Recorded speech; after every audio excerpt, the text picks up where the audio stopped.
damage from an EF2 with winds of 135 miles per hour.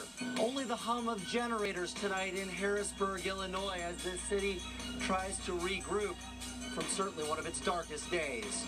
It's been a day of strong, gusty winds, dry winds across the St. Louis area. They will slowly diminish overnight, but the next storm system is already waiting in the wings. Welcome to a special edition of Fox 2 News at 9:30. Your home for tornado coverage tonight. 9 people are dead, dozens of others injured after a string of powerful storms created a path of destruction across the Midwest. This is a live look in Harrisburg, Illinois tonight. It is among the hardest hit areas. Other cities cleaning up tonight: Branson, Lebanon, Buffalo, Edgar Springs, Puxico, and Cassville, Missouri. The governors of both Missouri and Illinois have declared states of emergency in response to the severe weather damage. We have live team coverage tonight. My co-anchor Tom O'Neill is live in Harrisburg, Illinois, along with Fox 2's George Sells, and Michelle Anselmo live in Branson tonight. But we begin now with Tom in Harrisburg. Tom. Thanks, Mandy. As you mentioned, at least 9 people dead across the Midwest, 6 of them right here in Harrisburg, Illinois, after that EF4 tornado. We're talking 170-mile-per-hour winds touched down about 5 a.m. this morning. Behind me, what remains of a strip mall. About a mile to my left, similar sites. About a mile to my right, similar sites. It left about a 2-mile path. As you can see, this neighborhood is flattened. In the daylight, crews were digging through the rubble, looking for anyone that may be trapped. It's been a tough day for families here. Our crews caught up with the mayor of Harrisburg earlier today. Here's what he had to say. Well, after this horrific event, what we're doing is making sure that every man, woman, and child is accounted for, first and foremost. Then we're also making sure that we're taking care of those that have been displaced.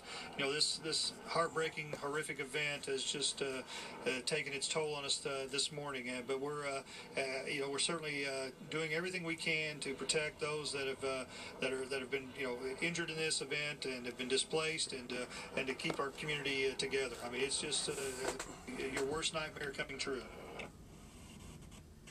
The sheriff's office told 100 were injured, 250 to 300 homes and buildings damaged or destroyed. Bomarito Automotive Skyfox was over the scene all day and had some terrific pictures giving you a real idea of the devastation. The mayor says the tornado was 3 to 4 football fields wide. That's his estimation. Governor Pat Quinn assured the people here, he has showed up today, assured them that they'll get the help they need. The state will step up. We're working with our federal partners and our local partners. All of our state government is deployed. We want to make sure we help people get back on their feet. Now, you, in fact, declared this part of southern Illinois a disaster area. Yes. What will that mean for these people? Well, it's a state of Illinois disaster declaration. It's under our state law. It allows us to deploy everything we can to help people recover. And then it also is part of our federal request. Before we can even file with the federal government, we have to do a complete assessment of all the damage. And there's plenty of damage, as you know, and you can see. So we have to do that as expeditiously as possible to file anything with the federal government for resources there. So, Mandy, as you can tell, lots of work still to be done, but the recovery has already started. Well, Tom, you've been there all day. You've talked to a lot of people there in Harrisburg. Are they doing anything tonight, taking any extra precautions to keep people safe?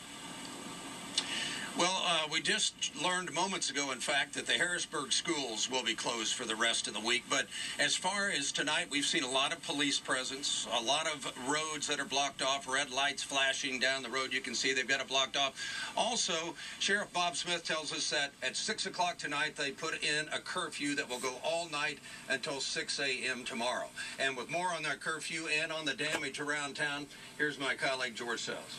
Well, Tom, that curfew in place means all those affected neighborhoods tonight are empty, and all those people who live in those neighborhoods are gathered around town just trying to come to grips with this shared nightmare. There was only a hum of generators in the stricken areas as night fell. Ameren crews moved through looking for downed lines and poles, but mostly neighborhoods looked like ghost towns due to a curfew in place, and each destroyed home had a family with the same frightening story to tell. Me and my oldest son got the little ones in the bedroom with us, got them in the closet, and my wife and I seen from the closet there the roof lifted off and the walls started to separate from the house, and we thought that was the end of it right there. He and his wife and 6 kids all rode this out, lost everything, and count themselves among the lucky. They're still here. By late morning, most were digging for belongings. Earlier in the day, the search had been for family. Lindy Bowman came here looking for her grandmother. We dug for 2 hours at least before they found her body. Her bedroom was in that far corner, and as Where did they find her? Over there where my mother is in the blue and green spotted shirt. This stretch where her grandmother lived was a sort of ground zero for this twister. Of the 6 deaths confirmed so far, at least 4 came on this block. She was the best mother-in-law in the world.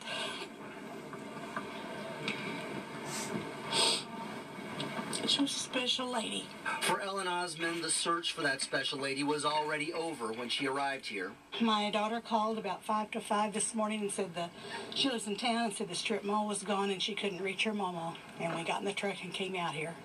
And by the time we got here, they'd found her and they had her in an ambulance. It was chaos. There were men from all over town, not just emergency crews, but men, women, children, all here trying to find anybody. The storm moved through from the southeast. Weather Service officials say winds hit 170 miles per hour, an EF4 twister. Sirens sounded, but many, like Melissa Dowdy, never heard them. Slept. All I could hear was it sounded like a freight train getting ready to come through our house. I jumped up, grabbed my kids, and we got to the hallway before our bedroom door flew off, hit us. We ended up down under the bedroom door, which is probably what saved us from the glass. Dozens lost their home. In this twister, you could lose literally anything, but folks here aren't losing their spirit. Chins being held high tonight amidst numbers that are just staggering. Between 250 and 300 homes damaged or destroyed. More than 100 people injured, 6 lives lost. And Tom, you talked about the curfew that is in place until 6 o'clock tomorrow morning. And the sheriff made it very clear he's been talking to the prosecutor's office, and they will be throwing the book at anyone that they catch looting or even grabbing stuff for scrap in homes that are not theirs. All right. Thank you, George. You know, there are a couple of shelters open. We visited one tonight, the Red Cross shelter at a Baptist church, found only a family or 2 there, and they had the power go out. And it seems like in a time like this, in a small town like this, 9,000 people in southern Illinois, that people circle the wagons and reach out to friends and family in these times. So that's apparently where a lot of the people ended up. But right now, this town and the people in it are banding together and trying to start putting things back together. Back to you, Mandy. All right, Tom, thank you. We'll check in with you just a little bit later. The path of destruction ripped through Missouri. Governor Jay Nixon says the state was prepared for the storm, and officials are already looking on how to help rebuild.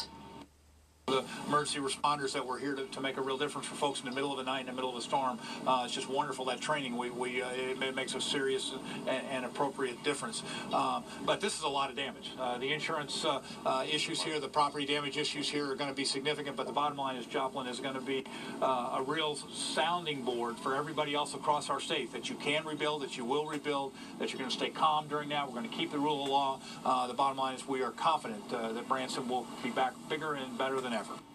And Branson will have to rebuild. Now an aerial tour through the heart of Branson's tourist area, still reeling tonight from that storm. St. Louisans know the landmarks along the Branson Strip well. As you pick them out from this aerial video, you can see what the tornado spared and what was demolished. Here you see the Titanic exhibit. It was not damaged, but just behind it, a hotel is ripped apart. Most of the damage is along the downtown area, Branson Landing, and a section of 76 Country Boulevard.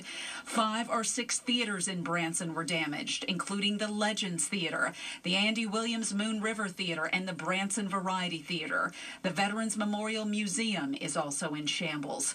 12 to 15 hotels now have significant damage, including the Hilton near Branson Landing, where windows were blown out of nearly every room.